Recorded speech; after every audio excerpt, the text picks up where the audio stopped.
Hi all, I hope everyone is safe, well, and you're finding ways to keep your days brighter, minds sharper, and moments meaningful. I would like to welcome you all to this channel, and I appreciate your presence here. I get many emails and messages on the topics of Buddhism, religion, spirituality, and other areas we encounter in our practice. The one common thread I always see or hear is a bit like the Russian nesting dolls. When you open one, you only find another. And so today I thought we would take a look at what one's practice can consist of. We have no real standards or rules when it comes to what we refer to as one's practice, or to use another term, spiritual routine.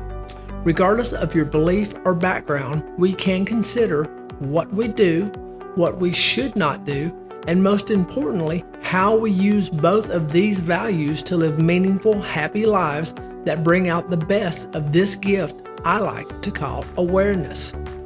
So what is Buddhism? With over 500 million followers and being one of the oldest religions still practiced today, Buddhism has countless definitions. But there is a core set of values that can help stitch together a basic definition of what Buddhism stands for. Essentially, Buddhism is a spiritual tradition that began over 2,000 years ago when the man who would become Buddha took his seat beneath the shade of the Bodhi tree in ancient Nepal to meditate. It was his insights and understandings of what he had previously been through that clicked together under that tree and allowed this man to become what we call enlightened, and thus Buddhism was born. So how to practice Buddhism for a mindful and peaceful, happy life? Well, Buddhism is unlike many religions because its concepts and teachings are less about the importance of deities and spiritual laws and more about a way of life that can transform the essence of our personhood. Though there are various sects of Buddhism today, there is a foundational understanding that Buddhists share in their respect for the Buddhist tenets.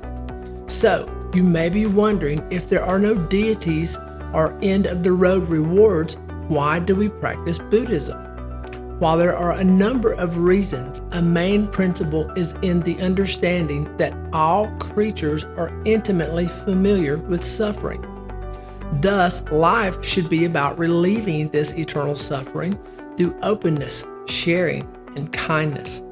These are the most fundamental aspects to keep in mind when looking at the various forms and schools of Buddhism that have came over the centuries. From this perspective, we can build our own practice.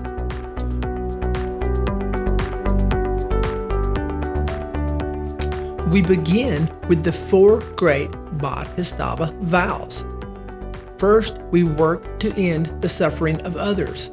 Buddhism teaches the Four Noble Truths, and these teach that suffering and life are intertwined.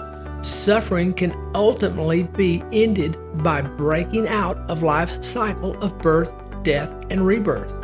We must work towards rescuing others from suffering, both mental and physical.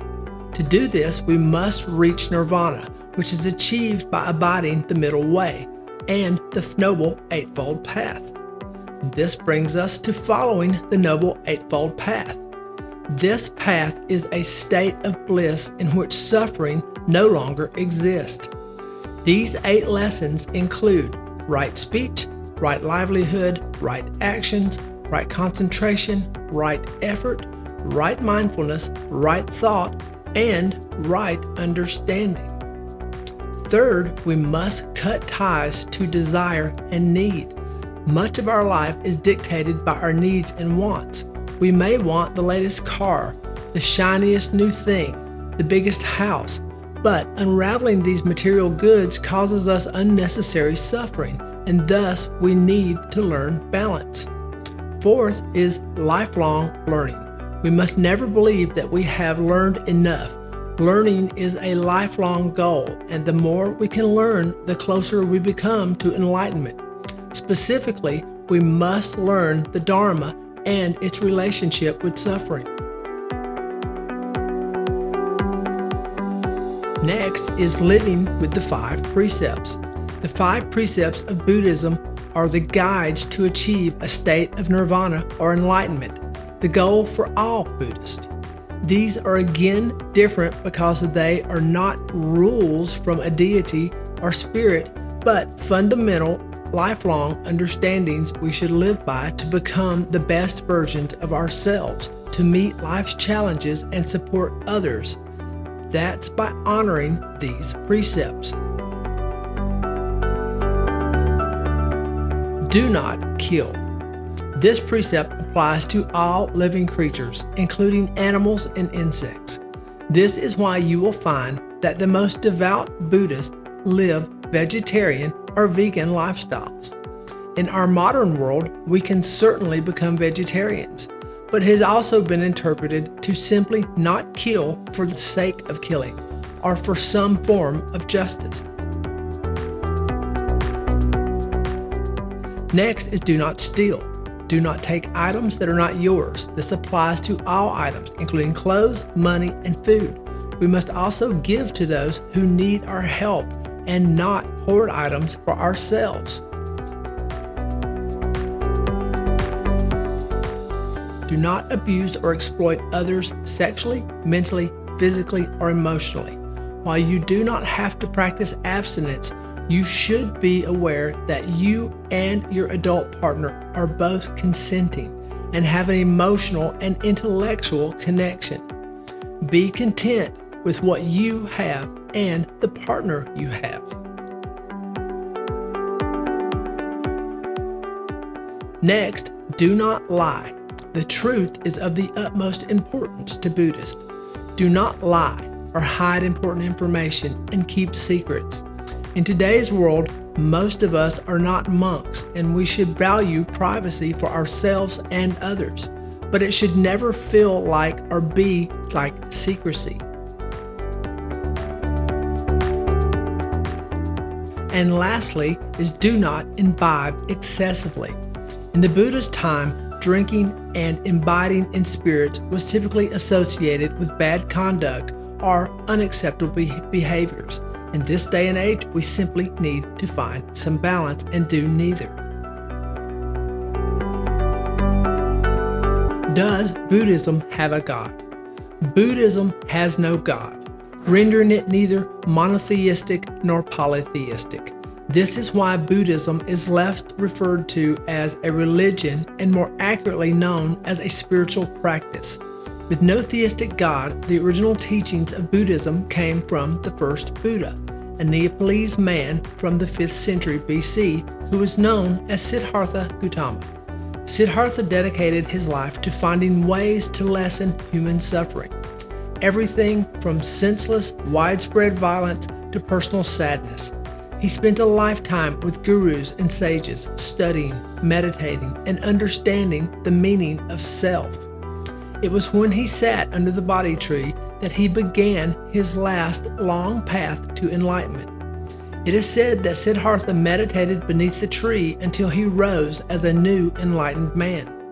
It was then that Siddhartha started his teachings and the tradition of Buddhism began.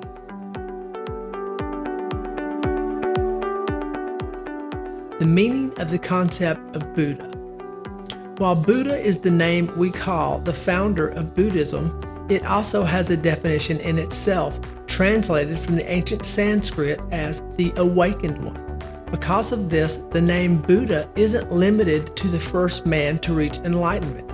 Some Buddhists believe that anyone who achieves enlightenment can refer to themselves as a Buddha, as they have reached a higher echelon of being. They see the world without the many filters and biases the average person operates on, and a medium unbeknownst to many of us. So what are the branches of Buddhism? Well, Buddhism has several branches or schools of thoughts from various interpretations of the teachings of Siddhartha Gautama. While each of types of Buddhism shares the core values, they do have some minor yet distinct differences. The branches of Buddhism include Zen Buddhism, Pure Land Buddhism, Nichiren Buddhism, Vajrayana Buddhism, Thai forest traditions, Mahayana Buddhism, Theravada Buddhism. The two branches of Buddhism that are the most prominent today are Mahayana and Theravada. Understanding Mahayana and Theravada Buddhism. Mahayana Buddhism, or the greater vehicle, believes that enlightenment should be achieved by all, not just the monks in Mahayana Buddhism. A bodhisattva or holy person assists the common folk in reaching nirvana instead of perfecting their own enlightenment. This branch of Buddhism puts greater emphasis on helping as many people as possible to reach nirvana through social efforts and support. Theravada Buddhism is the primary form and the most foundational branch of Buddhism, following the teachings coming directly from the ancient language of the Pali. There is an emphasis on meditation, and individuals following Theravada are urged towards becoming enlightened beings through their own mastery of meditative practices.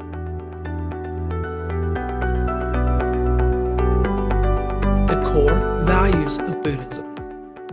To understand Buddhism simply, you must know of the three sets of values: the Four Noble Truths, the Noble Eightfold Path, and the five aggregates. The Noble Eightfold Path. This consists of right understanding, and is understanding the power of the Four Noble Truths. This is also right thought, and it is engaging in selflessness and loving kindness in our thoughts. It is also right speech, which is speaking without verbal abuse, lies, hatred, or blame. It is also right action, which is abstaining from murder, sexual misconduct, and theft. It is right livelihood, which is engaging in ways to make a living that helps you and others. It is right effort, which is the practicing of the Four Noble Truths and the Eightfold Path. It is right mindfulness, which is observing the patterns of your body, mind, and the world around you without judgment. And it is right concentration, which is the regular practice of insight and meditation.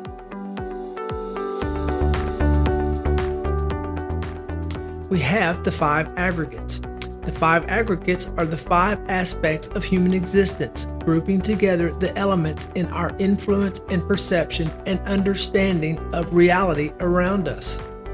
Buddhism teaches us to recognize these five aggregates to understand that they can be separated, studied, overcome, and instead of letting ourselves succumb to them, we can overcome them.